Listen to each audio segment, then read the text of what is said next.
በስመ አብ ወወልድ ወመንፈስ ቅዱስ አሐዱ አምላክ አሜን።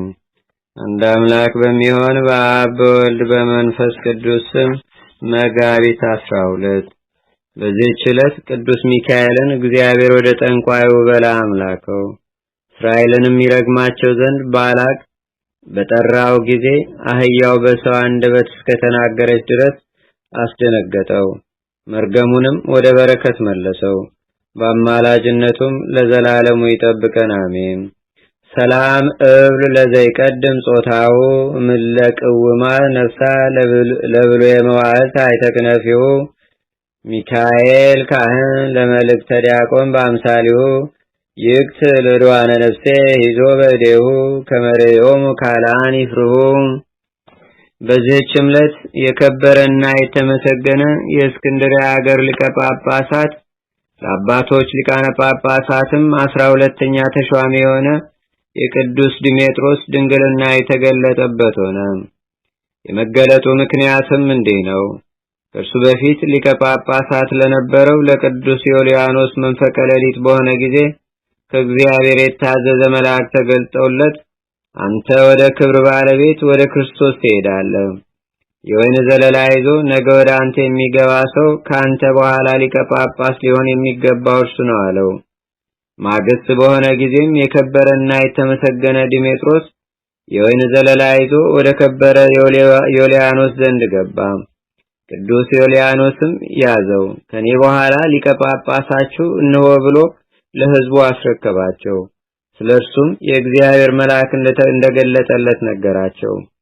አባ ዮልያኖስም ባረፈ ጊዜ በወንጌላዊው ማርቆስ ወንበር ላይ ሊቀ ጳጳሳት አድርገው ሾሙት። በወንጌላዊው በቅዱስ ማርቆስ ወንበር ከእርሱ በቀር ሚስት ኑራው የተሾመ የለም። ሰይጣንም በሰዎች ልቦና አደረ፣ በእርሱ ላይም በመናገር የሚያሙት ሆኑ።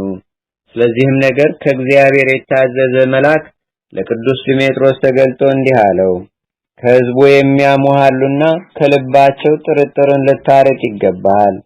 ከሚስትህም ጋር ያለውን የገድልህን ምስጢር ልትገልጥላቸው ይገባሃል። አንተ ራስህን አድነ፣ በአንተ ምክንያት ሌሎች ይጠፉ ዘንድ አይገባህም። ቸር ጠባቂ ከሆንክስ ወገኖችህን ለማዳን ታገል። ማግስት በሆነ ጊዜም ይህም መጋቢት 12 ቀን ነው፣ የቁርባንን ቅዳሴ ቀደሰ። ሕዝቡንም እንዲጠብቁ እንጂ ከቤተ ክርስቲያን እንዳይወጡ አዘዛቸው። ደግሞም እሳትን እንዲያነዱ አዘዛቸው። ወደ ሴቶች መቆሚያም ልኮ ሚስቱን አስመጣት። ከሥራ የተነሳ ሕዝቡ ያደንቁ ነበር፣ ምን ሊሰራ እንደፈለገ ሕዝቡ አላወቁምና። ከዚህም በኋላ ቅዱስ ዲሜጥሮስ ተነስቶ ተንቀሳቀሰ። ከእሳቱ መካከልም ገብቶ በመቆም እሳቱ እየነደደ በውስጡ ጸለየ። ከእሳቱም ፍም በእጁ ዘግኖ በልብሰ ተክህኖው ላይ አኖረ። በእሳቱም ውስጥም ቆሞ ለረጅም ጊዜ ጸለየ። በልብሰ ተክህኖ ውስጥ ያለ እሳትም አይቀጣጠልም። ከዚህም በኋላ ሚስቱን ጠርቶ ያንን እሳት በመጎናጸፊያ ውስጥ ጨመረ። ረጅም ጸሎትም ጸለየ።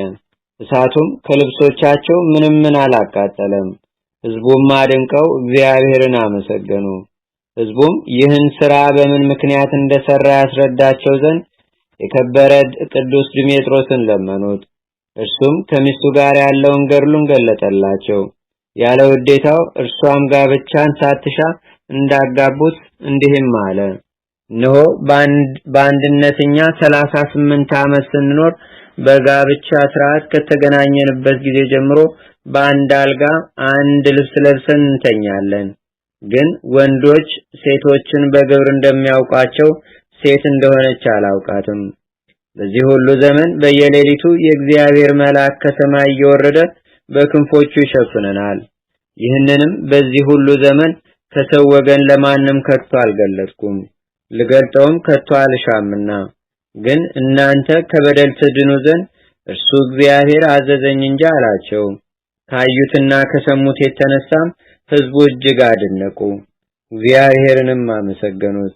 እርሱን ስለማማታቸውም የበደሉትን በደል ይቅር ይላቸው ዘንድ እያለቀሱ ቅዱስ ዲሜጥሮስን ለመኑት። እርሱም ስህተታቸውን ይቅር ብሎ በጎ ስራን ከሚጠላ ከሰይጣን እንጂ ከእናንተ አይደለምና አትዘኑ አላቸው። ከዚህም በኋላ ባረካቸው።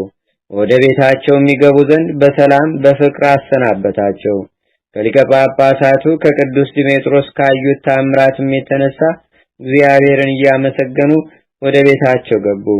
በጸሎቱ የምትገኝ በረከቱ በአገራችን በኢትዮጵያ በሕዝበ ክርስቲያኑ ሁሉ ላይ ለዘላለሙ አድሮ ይኑር፣ አሜን።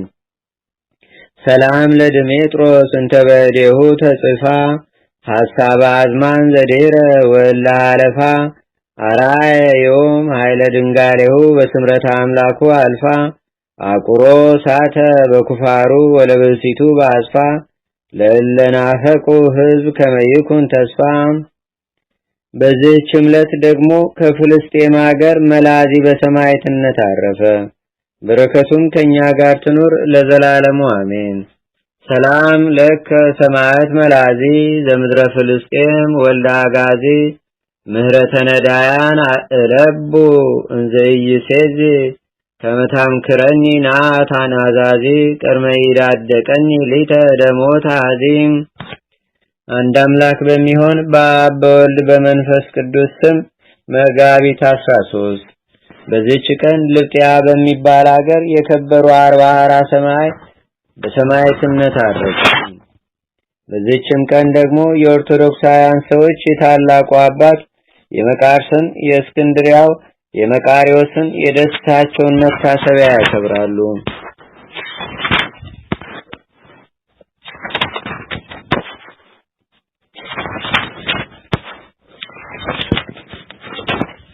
በዚህችም ዕለት ደግሞ በእስክንድርያ ላይ ሊቀ ጵጵስና ለተሾሙ አባቶች 14ኛ የሆነ የእስክንድርያ ሀገር ሊቀ ጳጳሳት ቅዱስ አባት ዲዮናስዮስ አረፈ።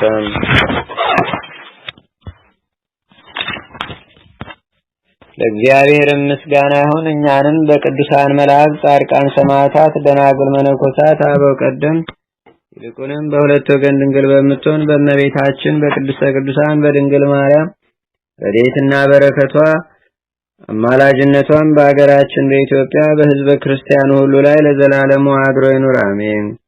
ዛቅረብኩ ማሌታ ዘኪራ ይላፈ ምን ለተጠምዱከ ዘልፈ ለላነብብ ተወከብ ዘልዴተ መጽሐፈ እንተረሰይከ እግዚኦ ጻድቀ መለት ውኩፈ መላቡ ውላን ዘተርፈ ነቢያት፣ ቅዱሳን፣ ሐዋርያት፣ ሰባኪያን፣ ሰማዕታት፣ ጻድቃን፣ ደናግል፣ አዲ ወመነኮሳት ሄራን ባርኩ ባርኮ ጉባኤ ዛቲ መካን ሳረጋይ ሊቅ ወንዑስ ሕፃን ለዘጻፎ በክርታስ ወለዛ ጻፎን ዘይደርስ ለዛ አንበቦ ለዘተርጎሞ በልሳን አዲስ ወለዘሰማ ቃሎ በእዝነ መንፈስ ወጸሎተሙ ማርያም አራቂተ ኩሉም ባይ ስቡረ ማረነ ኢየሱስ ክርስቶስ አቡነ ዘበሰማያት